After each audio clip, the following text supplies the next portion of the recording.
Hey, welcome to Life After Addiction and Indictment. Today, I've got a very special gentleman who I've just recently come to know a little bit, but I looked into his story and man, this guy has been through a lot, but he's making a huge impact on the world today and helping people who have been through things like he and I. So I want to welcome Travis Richey to the show today. Welcome, Travis. How are you, Steve? Grateful to be here. I'm doing great, and I sure appreciate your time. I know you're busy, and here we are, 4 days before Christmas, and I'm just grateful, that we connected and that I've got you here today because I think that you've got a lot that you can share that'll really help my audience. That's the goal, right? You guys like you and I, we go through some deep struggles and some dark trials, and the goal is to come out and turn that mess into a message. Amen. Yeah, I remember just thinking about it because I got out of prison about 11 and a half years ago. So 11 years this last September, and when you're in it, I remember getting letters, and one in particular from my father-in-law, who's a great guy I got a great relationship with. And he actually shared a scripture with me. And, basically the scripture says this too shall pass, man, when you're in it, it feels like it'll never pass, Yeah. And, so I say that up front because for those that are listening, you got two guys right here who have been in it.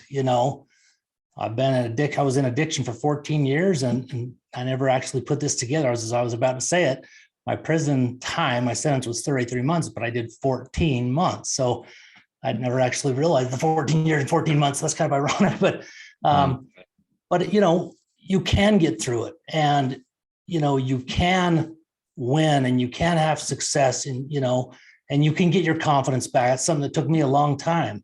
So let's focus on you, and let's talk a little bit about what you went through and kind of, your story, what took place, and then how you came out the back end. And I mean, I kind of think that we can't find the light, and, we can't really find the success and the light without going through the darkness, No, you're absolutely right. And I think that's where a lot of the prison reflection or introspection comes from.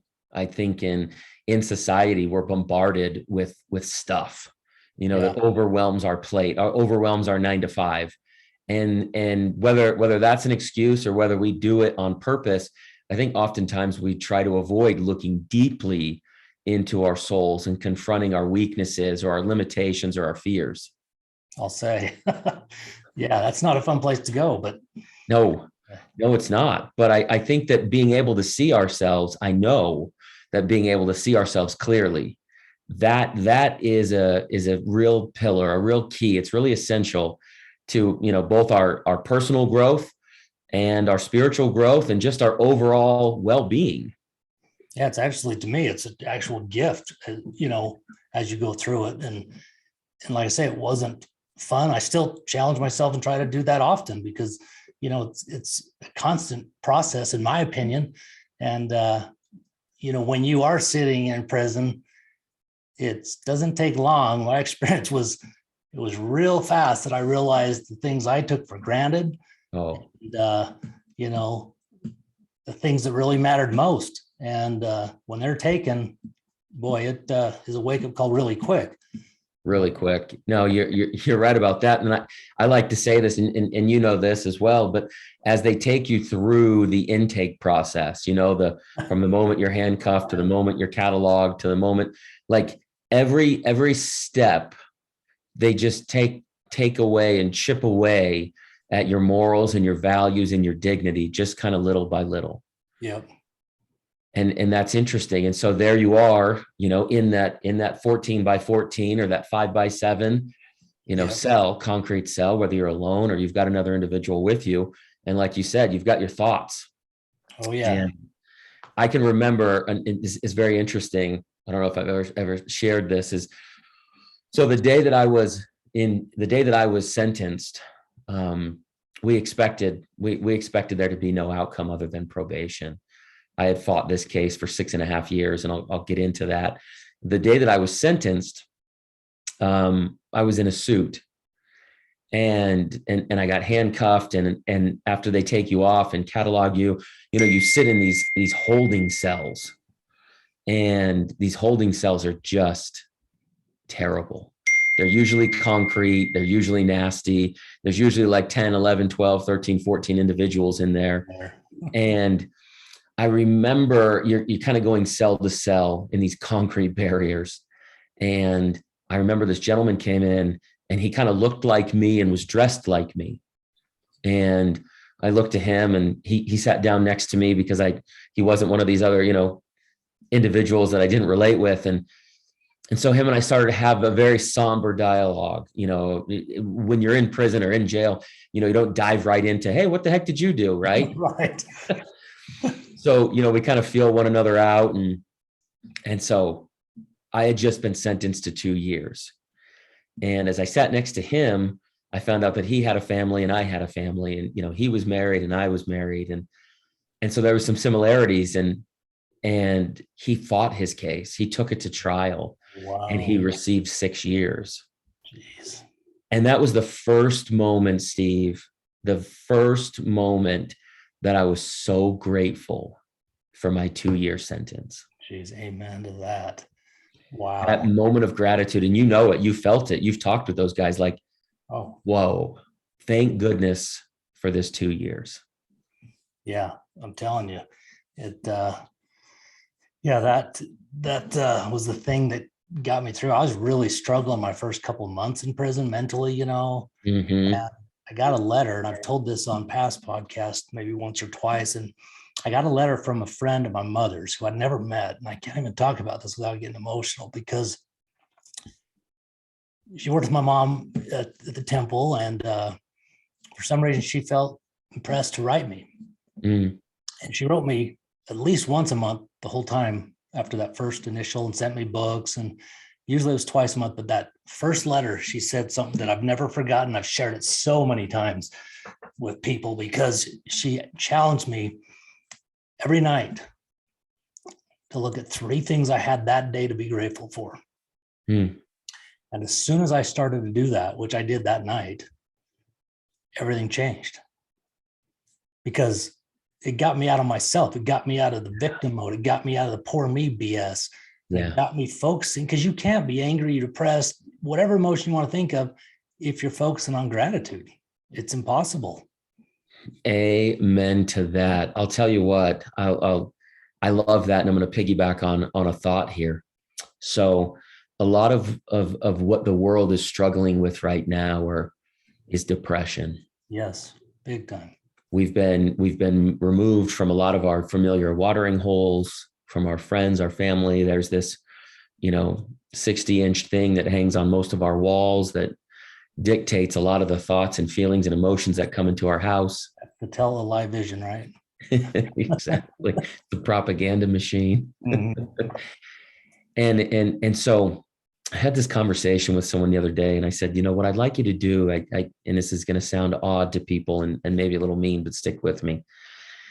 All of the depression thoughts that you have on a daily basis, write them down on a piece of paper. I'm unable to do this, and I can't do that, and woe is me for this, and I wish I had. And if you read those out loud, it's really like a tale of selfishness. Wow. And so, to your point specifically, when you take that idea to focus on someone else tomorrow, all of these woe is me's and the I don't have and I wish I could, they dissipate. They may not ever go away, right? Because we're going to have some struggles in life, and it's never going to be perfect. I'm not saying that. Right. However, taking 30 minutes a day to call somebody who's going through some deep waters, taking an hour a week to go and spend time at the homeless shelter, or the soup kitchen, or the women and children's battered center. You want to talk about some perspective that you'll gain real quickly. You'll walk out of those places, and all of a sudden that peanut butter and jelly that all you have to eat in the fridge is some magical food. Amen, man. It is. It's like, I think the key word I heard there was perspective. Yeah. Perspective. One of the things I always like to say is perspective creates possibilities. And we can't see what we can't see. So just having some dialogue like you did in that holding cell, that instantly gave you perspective that you probably wouldn't have gained. And you could have stayed, you could have continued to maybe be stuck focusing on the poor me. I wasn't expecting any time. And now I've got these long 2 years, So and those true. days are long, especially at first. Oh man, aren't they? Oh, they're long, man. They're long. No, they really are. That's the worst. I remember we were going through the holding cell, and they move you pod to pod to pod, and it's really like a very, very poor Vegas nightclub experience, because there's no windows, there's no light. There's tons of drugs. For those listening are going to be surprised. Yeah, like we said before the show, I saw more drugs in prison than I ever saw on the street. Yeah, it's crazy. Oh, it's unbelievable. And so you're going through this holding pattern. We got to this staging point before we were taken from jail to the prison yard. And it's really a sensory deprivation chamber, right? You remember it. In my particular cell, there was 10 bunks and there was 17 inmates. Jeez. And so you had 7 people that were on the floor, and there was 1 sink and 1 toilet.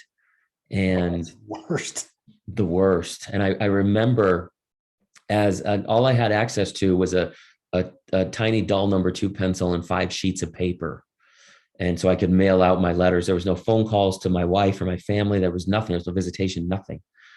So I started writing to Melissa in hopes that I would kind of ease her mind. By the time she got these letters, she would know that I was okay. I was alive. Yeah. And what I realized real quickly is that those letters were my therapy. Bingo. And powerful as hell, huh? Yeah. Oh, big time.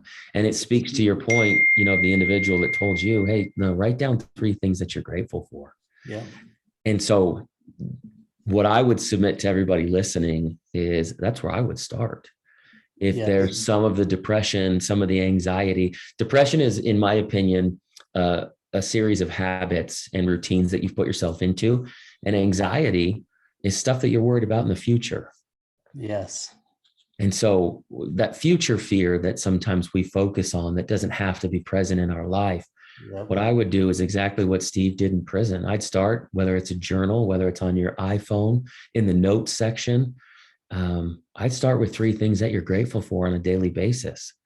And then I would take it a step further. I always like to encourage people to find 3 people in your life that you can send a text message to every day.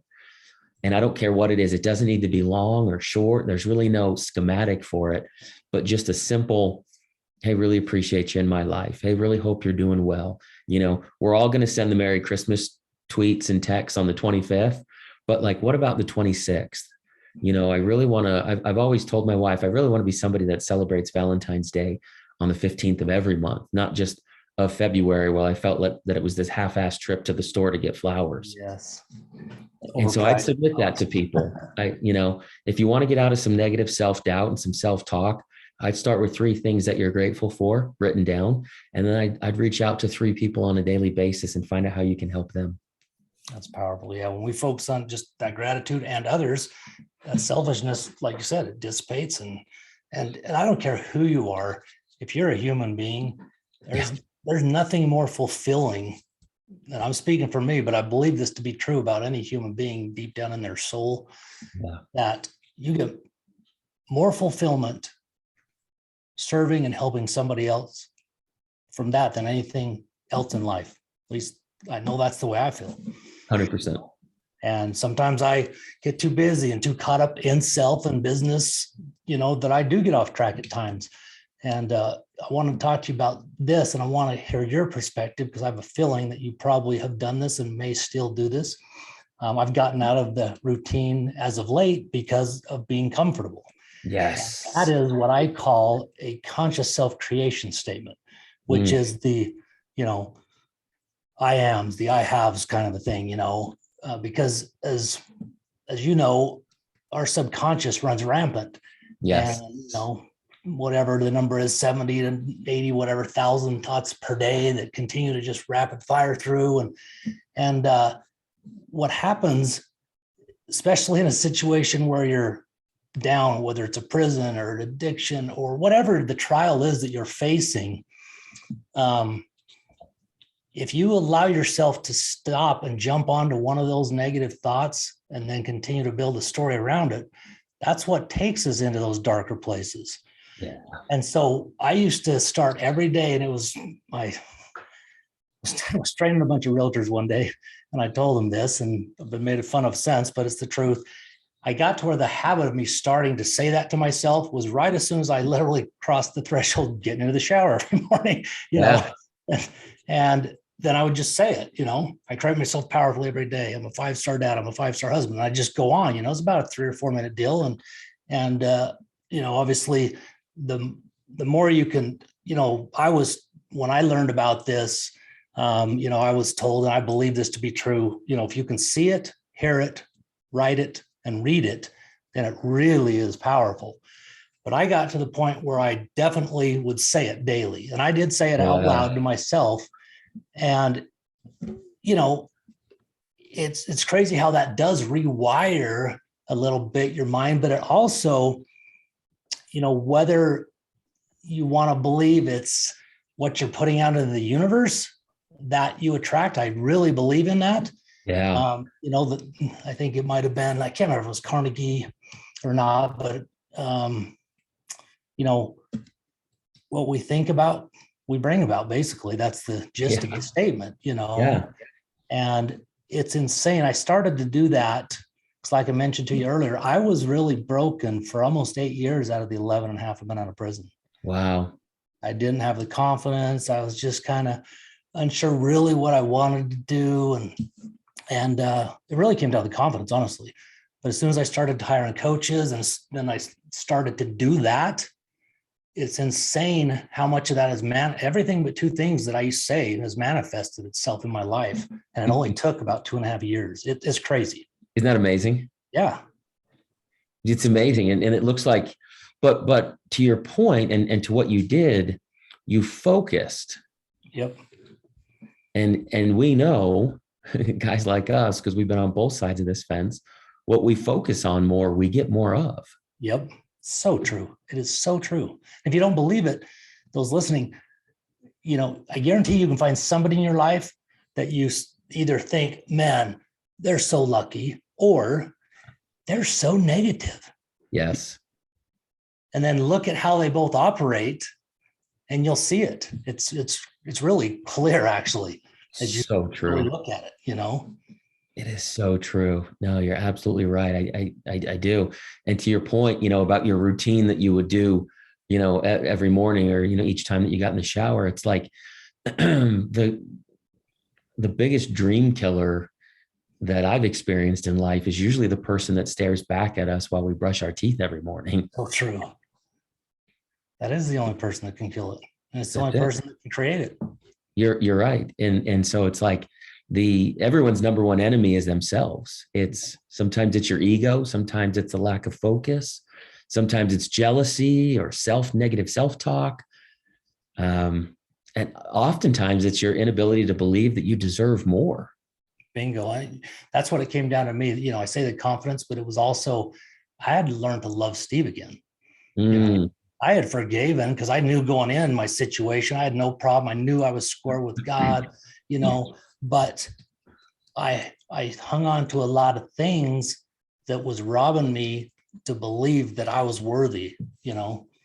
And as soon as I started to change that, and, you know, and then focus on, instead of the lack or the things that I'm struggling with or don't have by comparing, which is the horrible thing to do, is focusing each night on the little wins.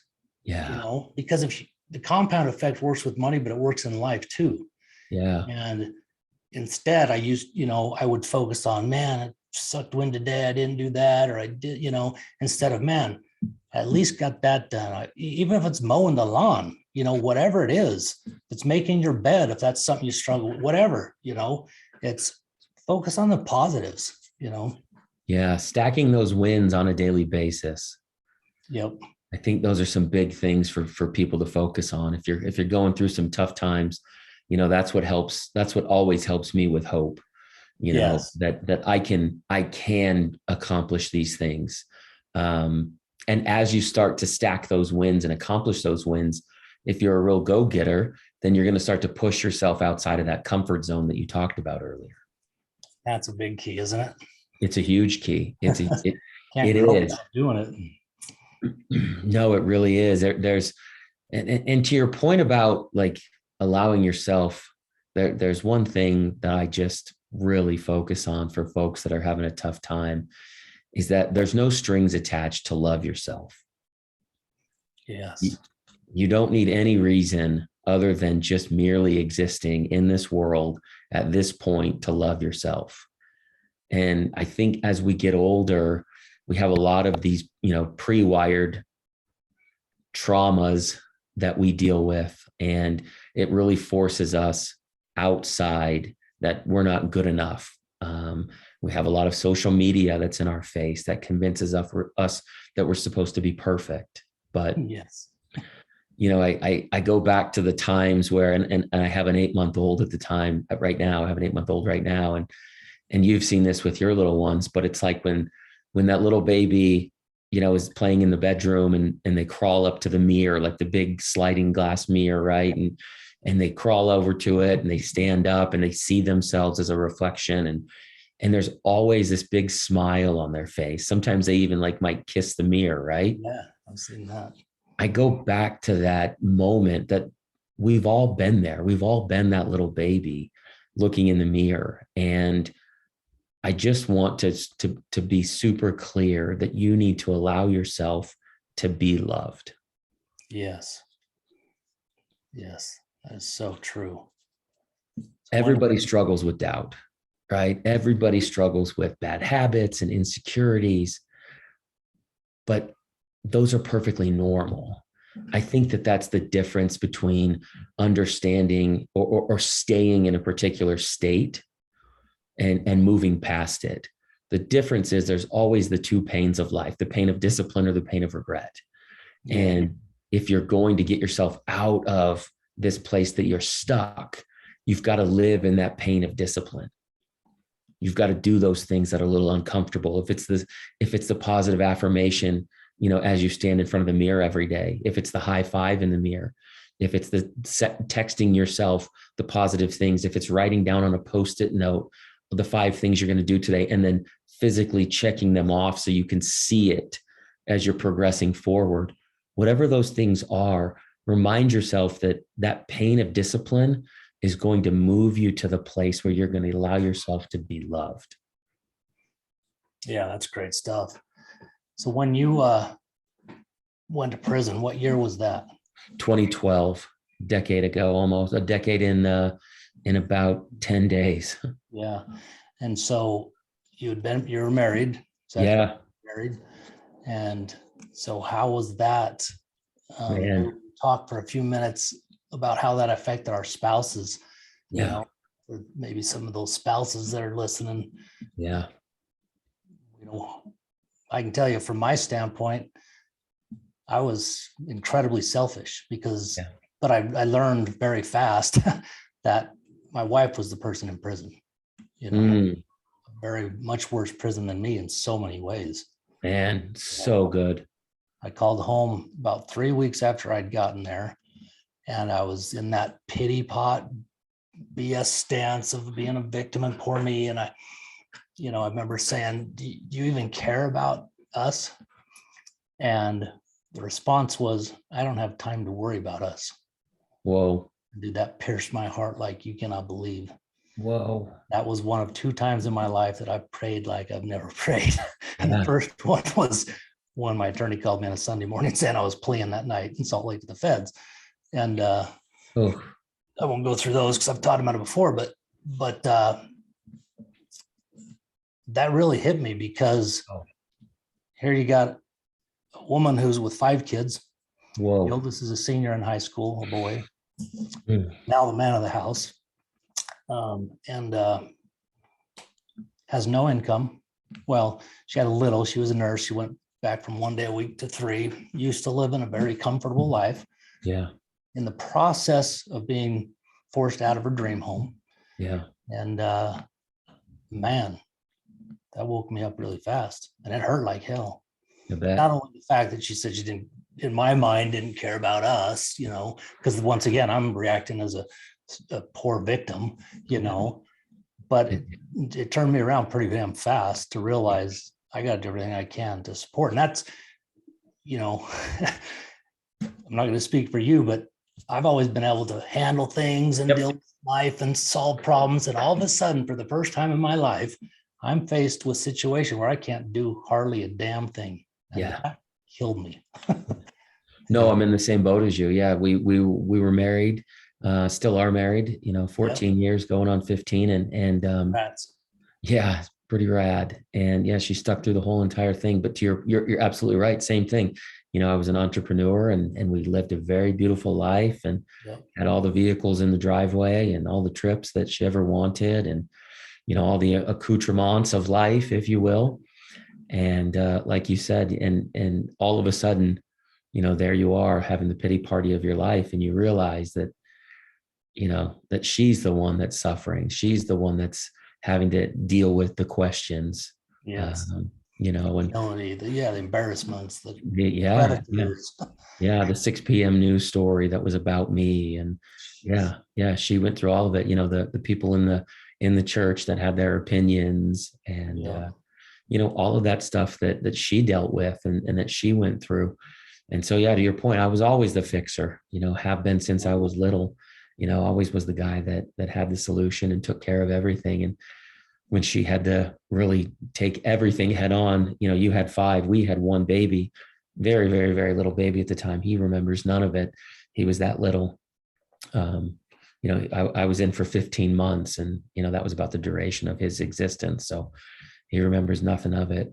But they came down every week to visit on Saturdays and Sundays. And she made that 4.5-hour trek in the car. And where were you? We were in Arizona. I served my time in Arizona and the prison that I was in was basically at the Mexico border. When we looked out our cells at night, you could see the Mexico flag. Oh, wow.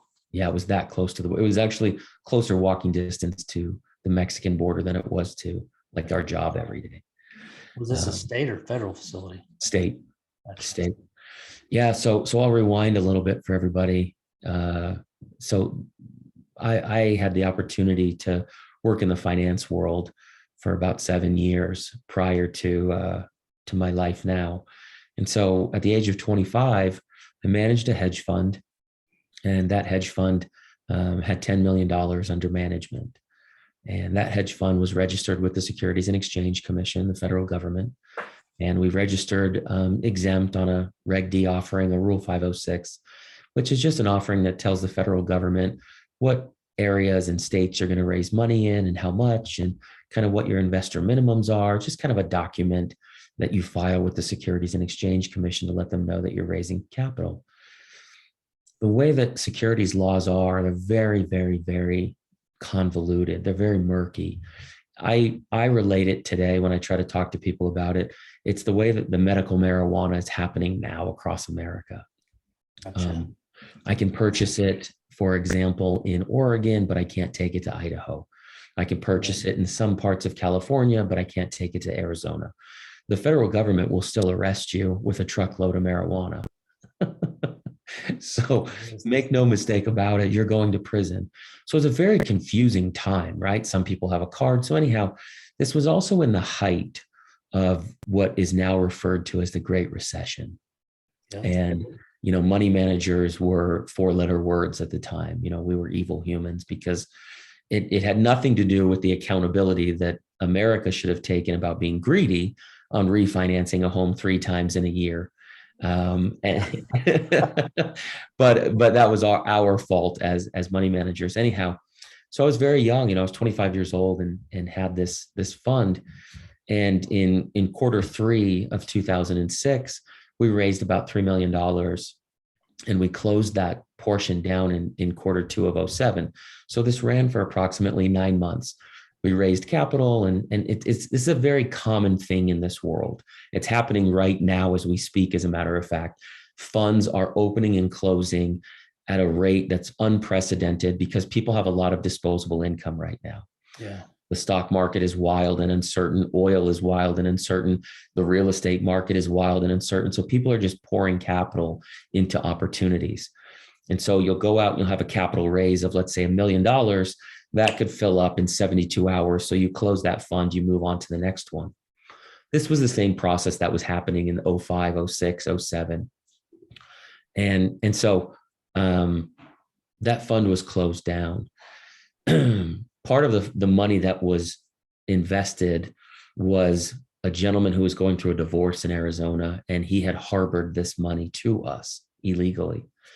And so that started an investigation by his wife's attorney, and that unwound where his money went to, and then it unwound our fund. And so the federal government came in and they sat down with us, the FBI and the Securities and Exchange Commission. And thankfully, they gave us a clean bill of health. They gave us a clean bill of health. I actually got a letter from the FBI that said that there was no fraud, no misappropriation of funds, no wire transfers, embezzlement, a lot of the sexy stuff that they're going to look for. Yeah. And I breathed a sigh of relief. And 2.5 years later, the state of Arizona came back after me on what they term and indicted me. And on what they term transactions. Round. Crazy, isn't it? Yeah. Wow. And the state of Arizona's charge is transactions of an unregistered securities dealer or salesman, right? It's this long. And what that simply means is the state of Arizona wanted their dollars in taxation. Exactly. Yeah. And so they said, well, we had $3 million, then we should have got a piece of that. And so we didn't. And so I paid a fine. We paid a $3,059,000 fine. Oh, and then fought the state of Arizona for about 6 years. And during that 6-year period, I was never arrested, which was very confusing to a lot of people, myself included. Yeah. Oftentimes, we grow up in this society where, you break a law, you get arrested, you receive a punishment. But up until this point, I really couldn't put my finger on anything. I didn't hit anybody with a vehicle. I didn't knock over a liquor store, right? It was a very confusing time. Oh, yeah. And every month or every quarter, we would walk into court and they would postpone it. The state would postpone it. It was a stay, it was a stay, it was a stay. And I didn't realize this at the time. I did towards the end of this process. But for anybody listening, the state has unlimited resources. Yes. And they will fight you forever. And I came to a point, I was sitting, oh my gosh. I remember sitting on our living room floor with my wife, just in absolute tears, because I was just, on one hand, I was living my life. I was a successful fund manager. We had a beautiful home. Melissa was pregnant. She was graduating college. All of these things are going on. I still have, extended family, and, you're still going to Christmas and Halloween event. Like, life is still happening for you. And at the same time, every cloud over your head and uncertainty. You got it. Every 30 days. Yes. Am I going to be arrested? Am I going to be put away forever? What? And so this unknown, you're sitting there on the floor and you just go, whatever's coming my way cannot be this bad. And so we prayed about it long and hard, and we put it before the judge and let the judge decide. The state of Arizona wanted 66 years on. Are you serious? Yeah. They gave me, my first plea was 66 years. Oh my.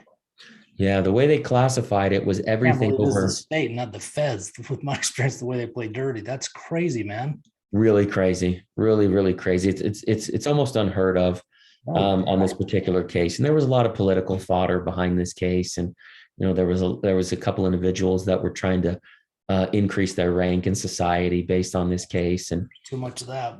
Yep. And so when we put it before the judge, everybody that you would talk to said that you're going to get probation, and, you've paid your fine. This is 6 years later. I had letters, from all of the investors. I had investors that showed up on my behalf. I mean, this was an arduous process, and we showed up that day, and I parked my car with my wife along the curb. We put our money in the meter because I was going to be out in a couple hours. Right back. Yep. And Wow. and the Dude. judge, she said, "I'm going to make an example out of you." I've heard that stupid ass saying. They must all say that, because Yeah. that was so clear in our case. It was unbelievable. You kind of think that that's what they say on an HBO series, not in real life. Yes. Because if you're really going to make an example out of somebody, then you really make an example out of them. Right. You really say, all right, I'm going to show that this individual can become something from this. That's an example. No. There's so many things that I learned. I got like a PhD in law, Yeah. based on my 8 years of going through this and subsequent 2 years in prison. I feel like I came out on the other side with so many things in life that I didn't realize a vast majority of people struggled with. And I'll give you an example. Most people in prison, and this, they go through a cycle that, they're 10 years old and they steal a bike, and, they get slapped on the wrist, and, then they find drugs at 12 or 13. And so it's kind of this process, this build up to prison. Like, I knew I was always going to go here. Right. Yeah. I didn't have that. Yeah, me neither. Right. I didn't have that. I look back and it seems like a dream in a lot of ways, to be honest. Exactly. Yeah. And so when I got into the system, I thought, man, this thing is so flawed. It's so clear that it's so flawed. And I started to get into, kind of what you said, like the woe is me. And I thought, well, this doesn't make sense. And that doesn't, it's very analytical for me, very business mindset. And then I realized, you know what, Travis, this is a business. Yep. This is a business. And if there were no beds and there were no people and there were no mandatory minimums, then you couldn't reverse engineer the dollars that were allocated for the bed, for the program, for the institution to be like, holy cow. And that's when it clicked to me. And I started thinking of it as a business, thinking of prison as a business. And it was very interesting. That was about 90 days in that I got over my woe is me attitude and kind of got acclimated. I was very fortunate to be on a very low level yard. And because of my degree in school, I was able to get a job at the community college.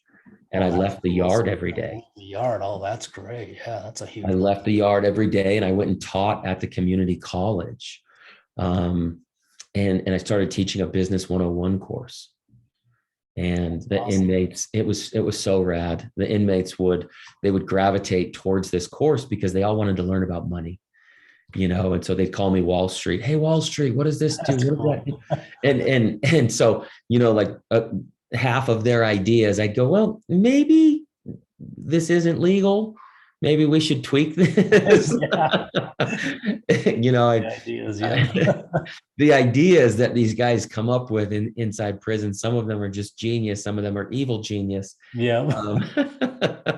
I remember I had a guy approach me and he said, I want to create like a Twitter, except for it has all of the public information and all of the bad things that every prosecutor in America has ever done. And I thought, okay, I don't know if that serves you. I think you're going to end up back in here pretty quickly if you go down that route. But they had all these wild ideas, and so we would start dialogue. What I realized, Steve, was because of my position in the college, all of the yards would meet at the college, the people that were in class. And so I became valuable to the prison yard. Yeah. I didn't know that going into it, right? So I became valuable to the prison yard. I was a piece of information, and then I was able to communicate with all the other prisons. So I became valuable on the yard. And so I used that as an opportunity to really kind of inject some optimism onto the yard. Oh, that's great. And to have them start thinking about bigger things than just this day-to-day crap that we're in right now. Yep. Interesting. That's awesome, man. What an opportunity, but what a blessing to so many, Yeah. started making an impact in there. Looking back, and this isn't with regret anymore at all, but more of a suggestion to anyone that's maybe listening, that's about to face a situation, or a loved one that is, the time that you have, I read a ton, and I'm not a reader. I am now, but I wasn't at all. And I literally wrote down every book, it was 121 books in 14 months.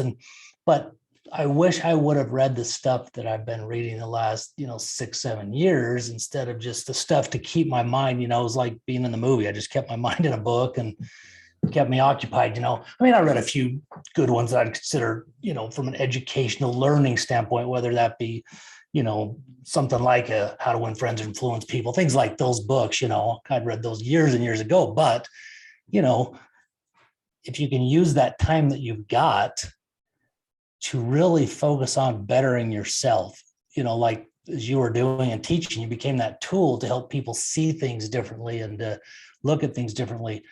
Man, the advantage you have when you come out, if you do those kinds of things, is a huge advantage, because it really, not only are you learning stuff, but it's also getting your mind in that space that you really want to be if you're looking to go out and win at life, whether it be, just in general, which I hope everybody wants that, but also if it's entrepreneurship, because as someone that's coming out with a felony, all of a sudden it's a lot tougher to get those jobs.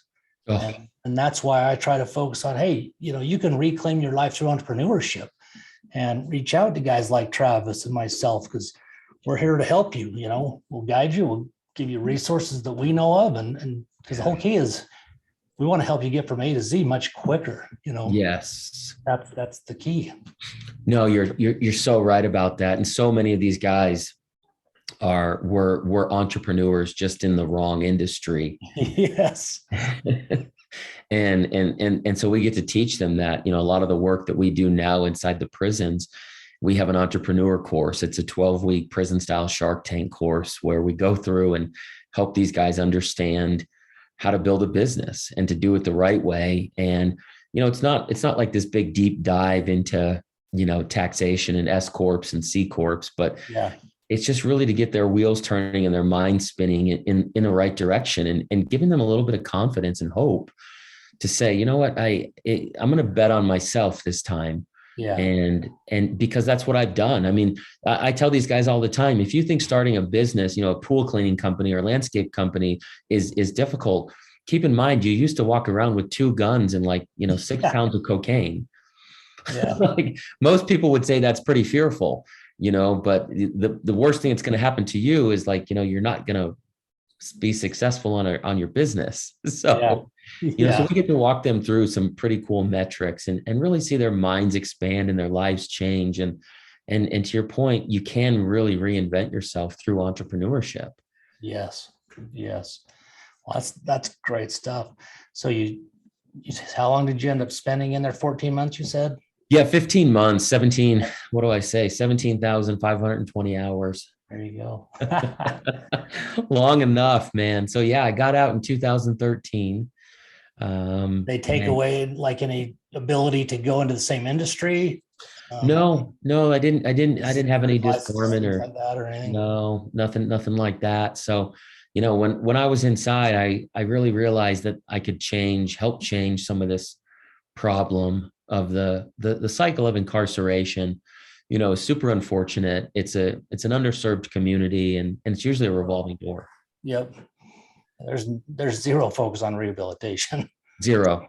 None. Zero. Like you said, it's a business. And the businesses, they want that revolving door. Period. Yeah, there's money. There's a lot of money. There's billions of dollars there. But I'd say this all the time, like Johnny, when you're looking at Johnny's paper and he's there for car theft, he's not a car enthusiast. Yeah. he's a drug addict. Yeah. He stole the vehicle in order to hawk the parts in order to get the drugs. So Johnny is now inside for car theft, and he's doing prison style programming for thievery. And he could care less about thievery. He was exposed to meth as a 10-year-old because his mom or dad was on it. Yep. And then he realized that in order to support his habit, he needed to sell it.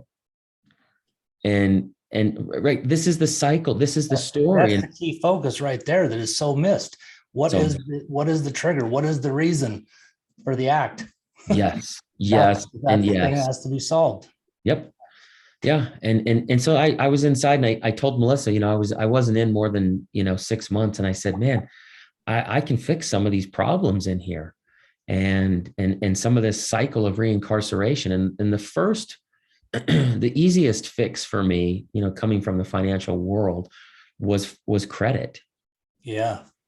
A lot of these gentlemen would come out with either like a 000 credit score as a ghost, or a poor credit score because some family member or someone in Zimbabwe used their Visa card. Exactly. And so they didn't know what credit was. And so I told Melissa, I said, I'm going to create this financial course for these guys. I have this computer access out here at the prison. And the first little book that I wrote for them was, don't buy a cheeseburger with a credit card. And the idea was just on compound interest. If I went and bought a $5 burger every day and, at the end of 20 days, at the end of the month, and if it rolled over and the interest I pay, very simple book, Yeah. 30 pages long. And I got Powerful, most of, dude. I mean, that's yeah, powerful. I didn't know. I got so much support from that stupid book. Hell yes. And so then I turned, to credit, to FICO. And so I told these guys, I'll never forget this story. I said to these guys one day, I said, what do you guys know about FICO? And one dude said, hey man, don't swear at people in here. What do you think it meant? And so I said, no, for real. Does anybody, I'm in a room, there's probably 40, 50 inmates in there. And I said, for real, does anybody know what their FICO score is? And one guy raised his hand and he said, yeah, I do. And that was it. And I thought, whoa. Jeez. And I'll bet a huge majority didn't even know what FICO was, probably.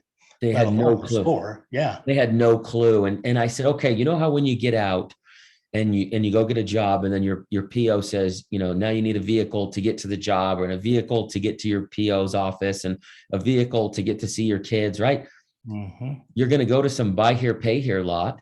Yep. And some jerk off's going to give you a 1964 Saturn at 28% interest and with a battery choker on it in case you don't pay your weekly payment. That's right. And because of that, $850 a month payment, you're going to go and sell drugs or do something you shouldn't do. Yep. Because you're going to justify staying out. And I said, I can fix that. I can show you guys what FICO score is. And twice a year, I can get you your score for free from the 3 credit bureaus. And we can develop a system on how to build your score while you're in here.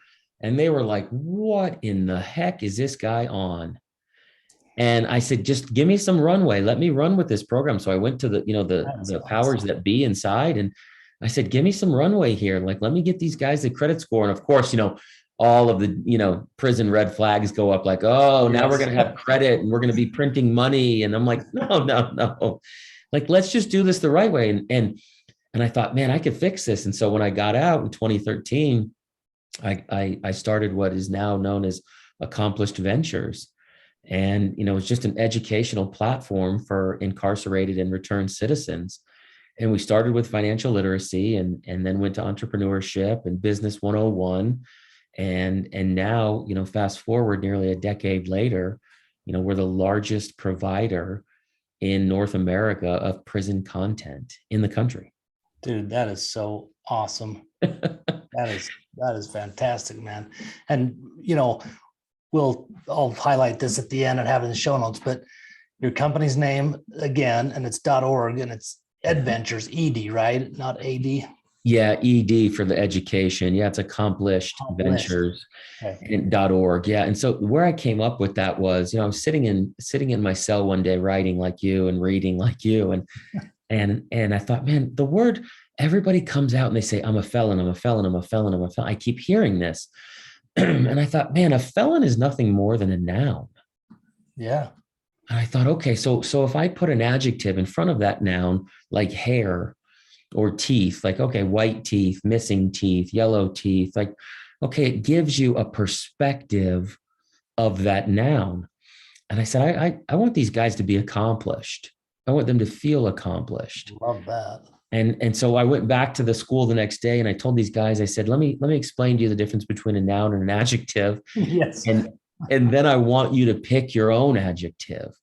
I want you to pick your adjective. So I don't want you to walk out as a felon. I want you to walk out with an identity and an adjective that Dude, gives that them is some so color. powerful because I mean, the identity word is huge. You know, my father was a very successful dentist, and I remember him telling me after he retired and everything that it kind of messed with him not being in his mind Dr. Cloward anymore. Hmm. I lived that when I came out, not because I wasn't a doctor, but I didn't have my business identity anymore. I was a very successful real estate appraiser with a large firm, and all of a sudden now I'm kind of nobody, no identity. And whether that's right or wrong, I believe most of us do tie a lot of who we believe we are around our identity, specifically, our career, focus. And so that is what a gift you're giving these guys.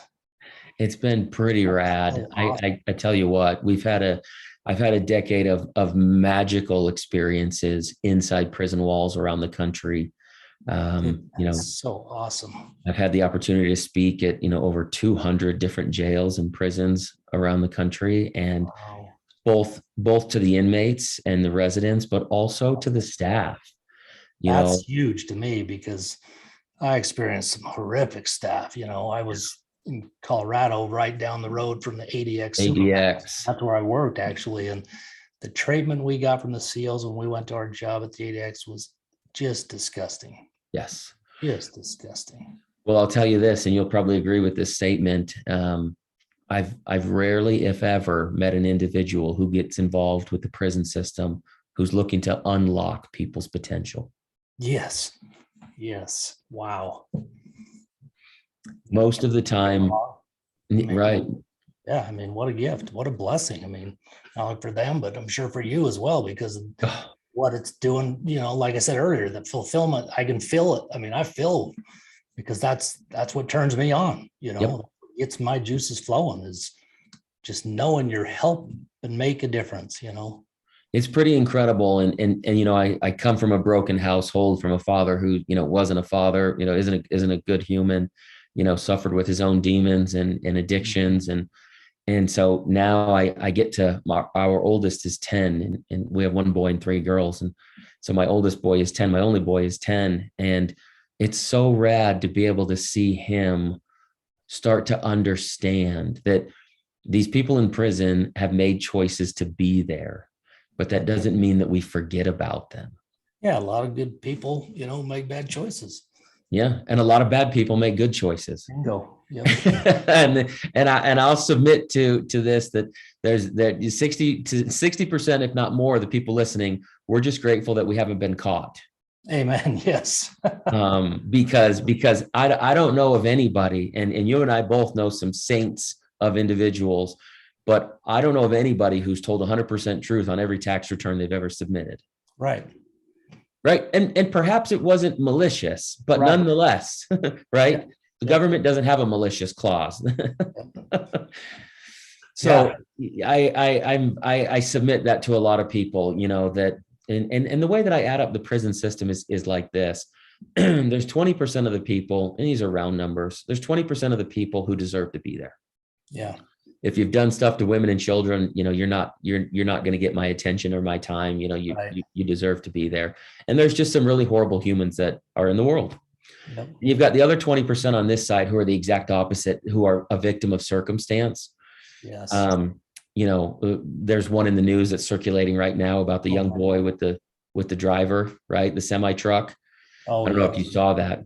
Yes. So, if you fell asleep at the wheel because you're on your 3rd day shift and you hit somebody, that was a poor decision. Mm-hmm. That human being knows that. He feels it. He's remorseful. He's sorry. And so those 20% of people, they don't really need to be rehabilitated. They need therapy more than anything. Yes. Yes. But this middle of the road 60%, these are the people who generally don't have resources, who typically don't have a leg up in life for somebody to say, hey, let me help you out here. Let me show you a better way. Oftentimes they have a narrative about them, from a PO or from a neighborhood thug that Yes. says, you've got two options. You either do this or you end up here. Yep. And I want to demystify that. I really want to change that narrative. And that's really, we created this movement called Convicted Mindset, and obviously playing on the conviction. But I believe that in order to make a change in life, mentally, physically, spiritually, financially, you need to be convicted to it. Yes. You can't have one foot in and one foot out, right? So many people, you hear this, they say, oh, I'm burnt out. Well, I disagree. Like, you're not a damn candle. I can tell you that I believe you're uninspired. Bingo. Yes. And If you're so, tired enough, you'll never get burned out. you're 100% right. And that's where, this convicted mindset really lives, to take these guys through this mental journey. Okay, now that I'm outside of prison, now what do I do? Physically, what do I do? And what I talk about physically is less burpees, but is more being in tune with your physicality. Because when you walk into a job interview after being in prison for 6 years, there's a level of anxiety that you can't explain to people. Oh yeah. And so I want to walk guys through that. Let's talk about breath work. Let's talk about focus. Let's talk about eye contact. Yeah. And so, this whole convicted mindset really walks these guys through, a year out of prison. What do I do with my life? And we believe that it starts up top with the mind. It moves into your body, everything starts spiritually. with the mind. I totally agree with you. Because if you can't get that right, you're already so handicapped. It's so true. And that's where a vast majority of our society is. I never had that struggle in my life. Then I come out, and that was where everything began and ended, right there. Right between It is. that, Right between your two ears, right? Yes. So that's, man. Yeah. Whether you can or whether you can't. I mean, you're right. So true. So yeah, it's been pretty magical. I've had some amazing experiences, and I've really had the opportunity to get, gritty with some humans that are behind bars and help them understand, where their flaws are, where they took a left when they should have not taken a left, and to accept their lot in life, but not to be stuck. And to realize, that just because you're physically behind bars doesn't mean you're mentally behind bars. And, most importantly, don't put a period where God intended for you to put a comma. Yep. That's great. I love that line. Wow. So people, so guys that you're obviously making an impact talking to people. And then, for guys that are gals, even that, when they come out, I want to be respectful of your time. We can wrap up here in the next 2 minutes. What would you suggest? I guess that's a broad question because there's a lot of different things they could be experiencing, and but any input that you'd have there specific? Yeah, for right when they come out, for me, I think there's a couple things. I think first and foremost, there's some hesitation. And the hesitation, I really want people to unpack that. It's just you being triggered by uncertainty. And the reason that you're uncertain is because you haven't really grabbed the narrative. And so what I would really push folks to do, whether it's in your business, you're applying for a job, whether you're, really trying to win back a spouse, or a loved one, I would really control that narrative. And let me put that into an example. The way we teach guys to walk into a job interview is very simple. It's, hey, Steve, I'm Travis, and I've been gone for 15 months in prison. There's 3 things about your job listing that spoke to me. And the 3 things are 1, 2, 3. And I've learned those 3 things about me in prison. I don't want to waste 15 more minutes of my time or your time. If I don't have, and it's all of a sudden I've controlled it. Boom, I've controlled the narrative. And what happens is most employers go, hey, do you have 3 friends you can refer? Because if you can articulate that story and you can tell me that you looked into my application and you can tell me how you're going to bring value, holy smokes. Like, that's huge. Yeah. I can't teach this to a guy who's got a bachelor's degree. Where'd you learn this? No doubt. And so like, that's where I would control the narrative. And I also say that in your personal life, you're married, I'm married. We both had spouses that endured this, prison sentence. And I say this respectfully, but control the narrative with your loved ones, and to say, you know what, I understand that this caused a boatload of pain, Yes. and you need to take responsibility for it, and you need to take accountability for it. And I think one thing that we don't do enough in life is really talk about the deep waters. We don't talk about the hurt and the pain. And it's okay for you to lay next to your spouse and just let them cry and be angry. You don't have to cry or be angry back. You don't even have to understand it. Exactly. But you need to be present. Yes. Yes. Wow. That's powerful. That's a huge, piece, the present piece. Cause that was one thing that I've really focused on the last few years. And, cause I often say, through my addiction, I was still the dad. I was still coaching my boys. We're still doing fun stuff, but I was not mentally present the majority of that time. That was a tough pill to swallow, but hey, it is what it is. And I had to own that. And because then it allowed me to really understand what present means, and I think as human beings, we all struggle with that. It could be just in a conversation. Yeah. How often are we thinking of what we're about to respond with and things like that? It's a very tough thing, but it's something that is constant work, because I think it's so powerful. Yeah. And as you talked about how, they take control of the narrative and things, to me, you're saying, just put yourself in a position where you're getting your power back, Yeah. And I was giving mine away so much for so long. And you're worthy, you deserve it. Yes. And that's huge. Give yourself grace and allow yourself to be loved. Yep. Well, brother, I appreciate your time. I'd love to do this again, because I feel like there's so much more we could talk about, and consider it done. Consider it done. Yeah. I'm putting together an event in March that I'd love to have you at, and maybe we do an in-person there, and maybe awesome. Maybe we can, if there's any of the show listeners, maybe we could even have them on and in person if they're in the area, and it'd be pretty rad. Yeah. Awesome. Start to tell some pretty authentic stories. Yes, that'd be great. Cool. Okay. Well, tell us again where people can connect with you and reach out if they, or just to learn more about you and stuff. Yeah. If you're on social media, it's pretty simple. On Instagram is where I'm most active. It's I am Travis Richey. If you have an individual or loved one, a friend, a family member that's incarcerated, and you're looking for some programs, that's over at accomplishedventures.org. And if you're out of prison or just struggling with life and need a bridge and some resources, that's at convictedmindset.com. Awesome.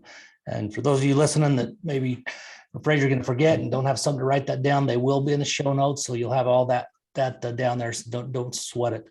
But appreciate you, brother. Thanks so much, and I look forward to staying in touch and making a bigger impact in 2022. I wish you and your family Merry Christmas. Likewise. I can't thank you enough. I hope we change some lives together. Dude, I'm looking forward to it. You've inspired the hell out of me, and I needed this as much today as anybody else. So thank you very much. I appreciate it. Awesome, brother. Have an awesome day. We'll talk soon. Okay, take care.